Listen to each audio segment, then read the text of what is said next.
দেখাবো যে আমি আশীর্বাদে কি কি গিফট পেয়েছিলাম, প্লাস ওদের বাড়ি থেকে আমাকে তত্ত্বতে কি কি পাঠিয়েছিল, আর ও যে আমাকে গিফটটা দিয়েছিল সেটা তো আমি তোমাদের এখনো দেখাইনি, সেটাও দেখাবো। তো চলো ভিডিওটা স্টার্ট করি।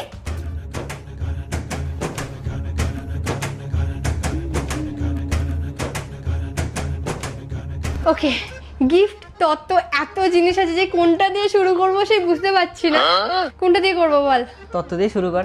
হ্যাঁ, কি সুন্দর দেখতে। চলো এবার খুলবো। তো এবার শাড়িটা দেখবো। এটা আমাদের ক্রাশ কালারের শাড়ি। প্যাকেটের থেকে বাইরে বের করতে কত সুন্দর লাগছে শাড়িটা। একটুখানি জাস্ট গায়ে ফেলে দেখো। আমিও তো প্রথম দেখছি বের করে। কি সুন্দর লাগছে শাড়িটা, ভালো লাগছে না? হেভি লাগছে। Thank you. ঠিক আছে, তো চলো শাড়িটা দেখে নিয়েছি, এবার দেখবো